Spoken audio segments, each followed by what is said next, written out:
Hello students, welcome back to easy mathematical India.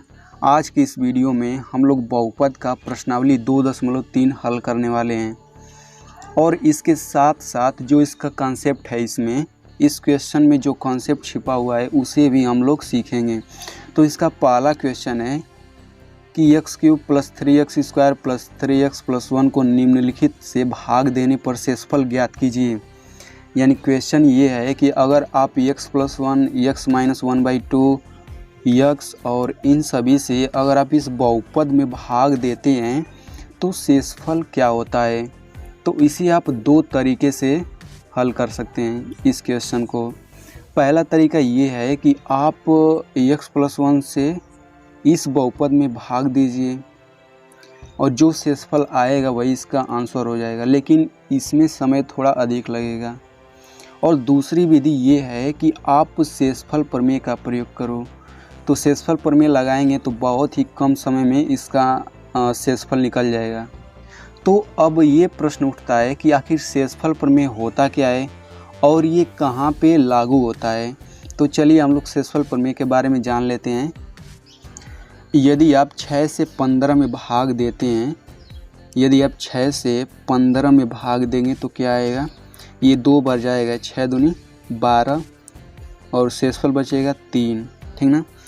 तो जो ये होता है जिससे भाग दिया जाता है इसे हम लोग बोलते हैं भाजक।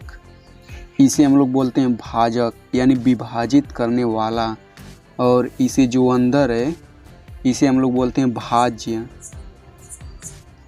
आप लोग भाज्य का मतलब ये होता है जिसे विभाजित किया जाए, और ये होता है भागफल, और नीचे जो आता है वो तो पता है ये होता है शेषफल। तो इसी तरीके से जब आप बहुपद से भाग देते हैं किसी बहुपद में, जैसे अगर आप x + 1 से इस बहुपद में भाग देते हैं तो इसे भी हम लोग बोलते हैं भाजक, इसे भाज्य, और यहाँ जो आता है उसे बोलते हैं भागफल, और इसे शेषफल बोलते हैं।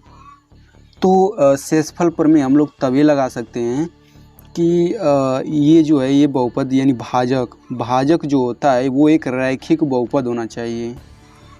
भाजक जो है वो एक रैखिक बहुपद होगा तभी हम लोग शेषफल प्रमेय लगा पाएंगे। अब बात आती है रैखिक बहुपद क्या होता है। तो यदि इस बहुपद की घात 1 है, बहुपद की घात 1 है तो उसे हम लोग बोलेंगे रैखिक बहुपद। जैसे यहाँ पे देखिए चर x है तो इस पर कितना घात है, 1 घात है, तो 1 घात है चर पर, तो इसका मतलब ये है कि ये एक रैखिक बहुपद है। यानी यहाँ पे हम लोग लगा सकते हैं, शेषफल प्रमेय का यूज कर सकते हैं हम लोग यहाँ पे, ठीक ना। लेकिन अगर इसकी बात करें तो इसमें बहुपद की घात क्या है, यहाँ पे देखिए तो x की घात 3 है और x की घात 2 है, x की घात 1 है, ठीक ना। तो सबसे बड़ी घात ही बहुपद की घात होती है। तो यहाँ पे 3 जो है इस बहुपद की घात है।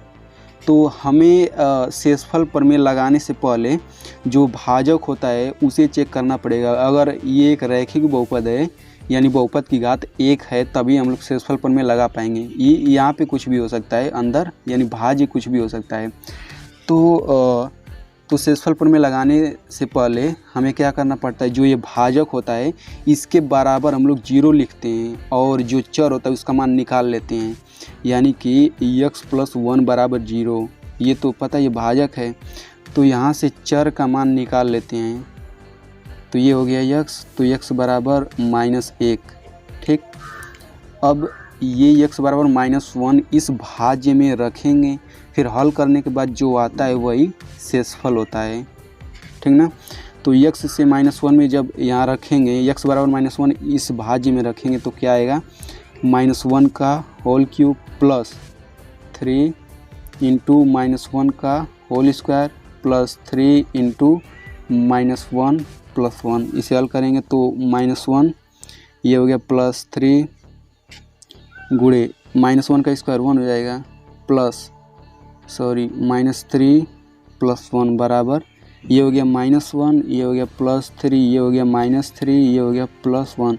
तो ये -1 से +1 कट गया, +3 से -3 कट गया, यानी क्या आ गया, 0 आ गया। यानी कि अगर आप x + 1 से इसमें भाग देते हैं तो शेषफल आपका 0 आएगा। ये तो हो गया शेषफल प्रमेय से, लेकिन आप लोग भाग देकर देखिएगा कि शेषफल 0 आता है कि नहीं। ये उस तरीके से भाग भी देंगे तब भी 0 ही आएगा शेषफल।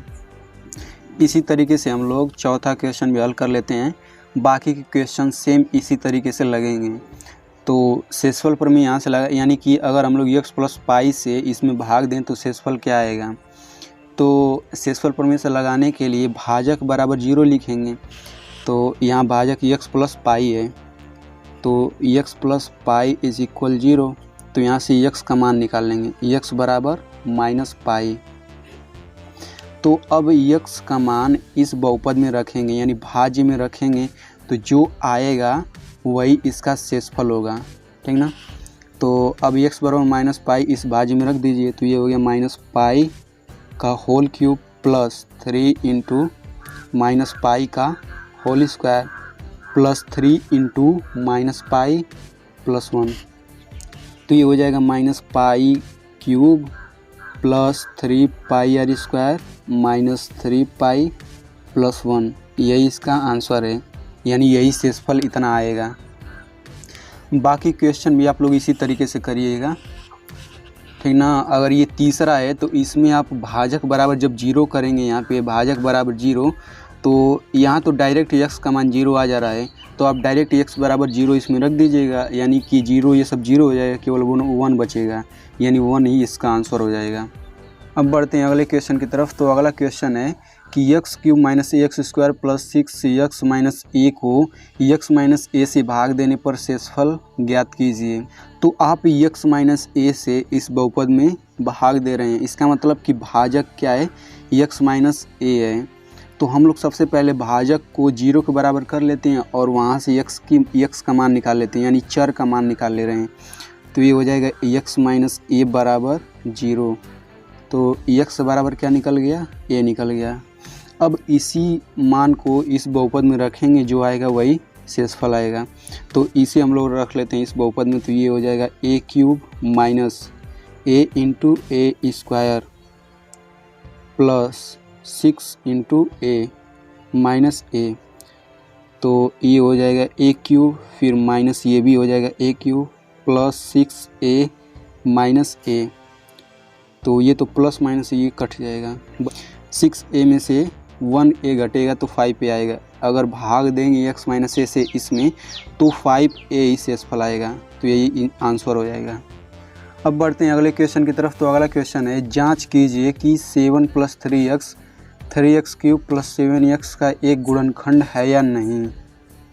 तो सबसे पहले हम लोग समझ लेते हैं गुणनखंड क्या होता है। जैसे यहाँ पे 6 है तो हम लोग 6 को क्या लिख सकते हैं, 2 गुणे 3 लिख सकते हैं, ठीक ना।